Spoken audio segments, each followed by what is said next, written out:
Shalom. I want to give all glory, honor, and praise to Yahweh, Bahashem, Yahweh Shai, Bahashem, Rakakwadash. Double honors to the apostles, elders, and bishops of Great Millstone who rule all over the flock of Israel.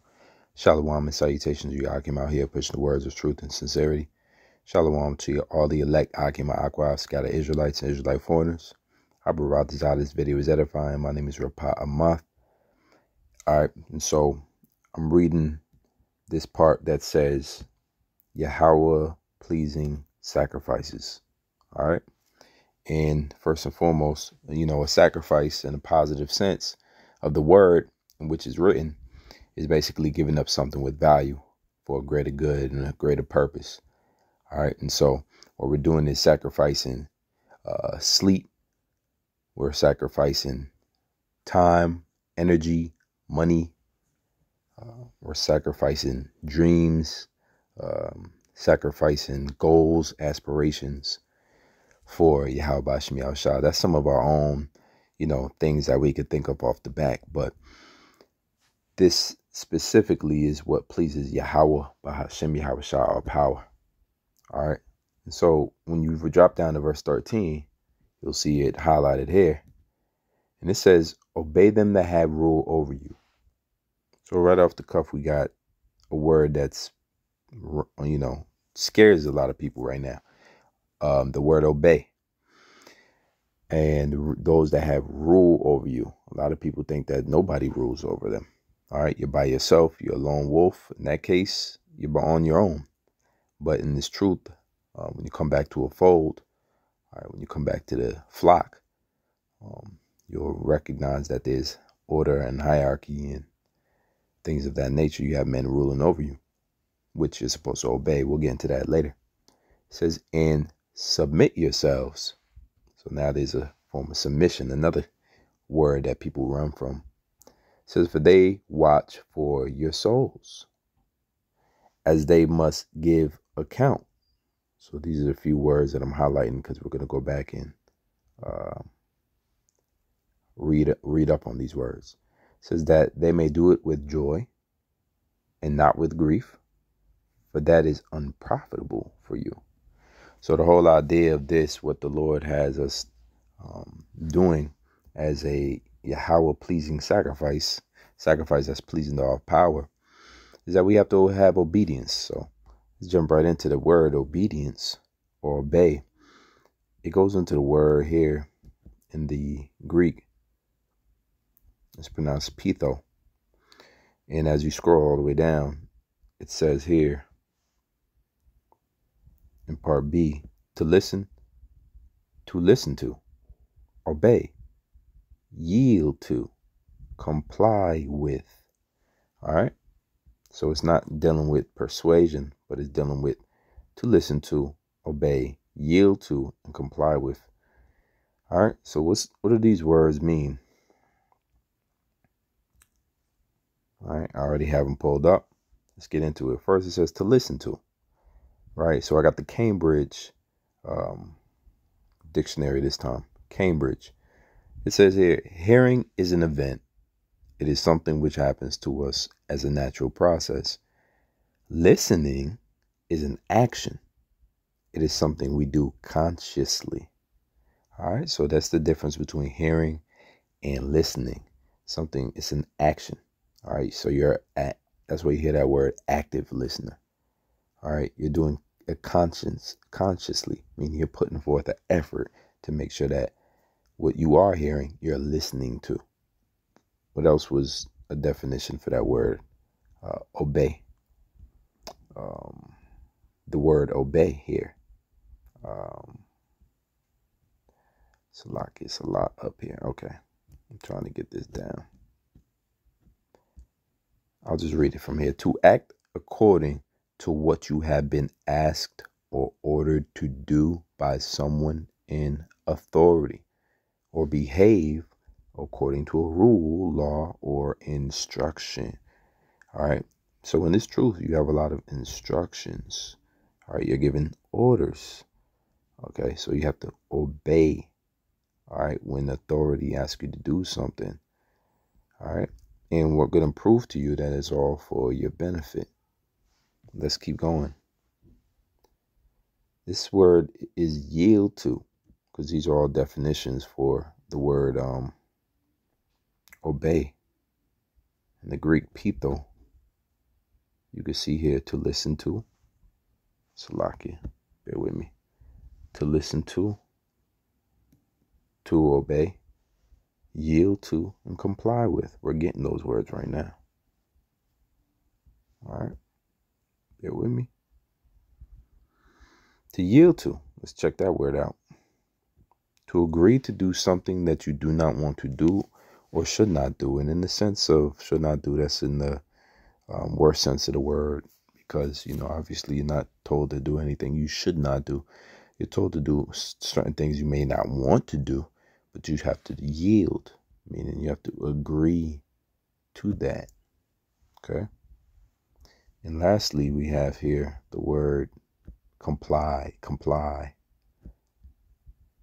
means to act according to an order, set of rules, or requests. To act according to an order, set of rules, or requests. So we have comply, we have yield to, we have obey, and we have listen to. All of these are what makes up obey in Hebrews 13 and 17. All right, so let's continue. It also says, submit yourselves. Now what submit is, right here in the Greek, is hupiko. Hupiko. And that says, metaphorically, to yield to authority and dominion, to submit, to surrender, to be weak. You know why? Because to fight is the opposite of yielding. All right. You're not fighting authority. You're yielding to it. You become weak. You become passive in the face of authority. You resist no longer. You give way. You yield. You surrender. You submit yourself. All right. And again, these are the sacrifices we're reading that are pleasing to Yahweh. It's not just something that we asking you to do because as a man, I want you to kneel and bow to me. I deserve your obedience. You are a worm and I am a God. You know what I mean? It's nothing like that. All right. Even though the flesh might tell you otherwise. But obedience can be a very good thing. In this situation, it's a most helpful thing. All right. If you do not obey laws and rules when you go out in Babylon, America, you can get hurt. You can get killed. You can get put away, locked away forever. There's a lot of negative consequences that, disobedience can lead you to. A lot of dark paths and wayward roads. All right. So instead, you, as the scriptures say, is pointing out, become weak. You submit yourself to the higher authority because these are the ones, as we read on, who have the power and charge to watch over you and watch for your souls. So again, obey them to have rule over you. Submit yourselves, which means to be weak because you feel in a state of weakness. All right. Because the flesh wants to be in authority. The flesh doesn't want to respect authority at all. It wants to do its own thing. It wants to listen to its own self. All right. But this is the form of sacrifice, which we're reading, that is pleasing to Yahweh. You want to please the Lord? This is what it takes. All right. And again, a sacrifice means you're giving up something that's valuable for a greater purpose or a greater good. What's a greater good? Being delivered, being saved. Also, keeping in line. The greater good is also making sure that the people who are set up to watch over you, your authority, they set up, it says, for they watch for your souls. You see that under there, right? As that they must give account. And when you look that up, it's dealing with account, a report. Okay, an account, as you see down here, part 4, i.e. answer or explanation in reference to judgment.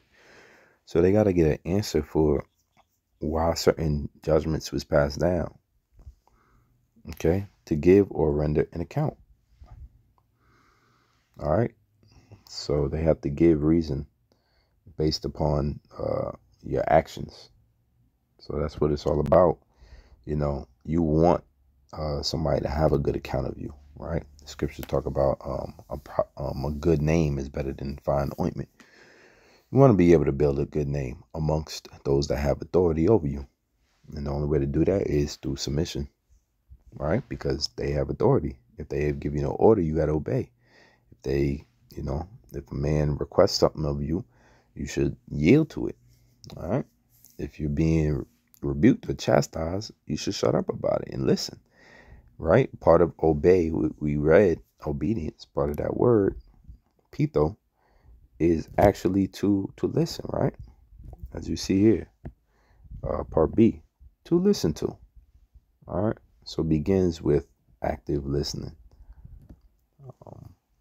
All right, so what we're going to read at the bottom, almost done, says that they may give account, as they must give account, that they may do it with joy. So you want those who have authority and give an account for you, all right, to have joy in doing it, joy in ruling over you. It says, and not with grief, right? Because grief would be that you're disobedient and that you won't submit and that you're hard-headed. It says, for that is unprofitable for you. Now, the word unprofitable is simply that. I'll grab it. Let's see here.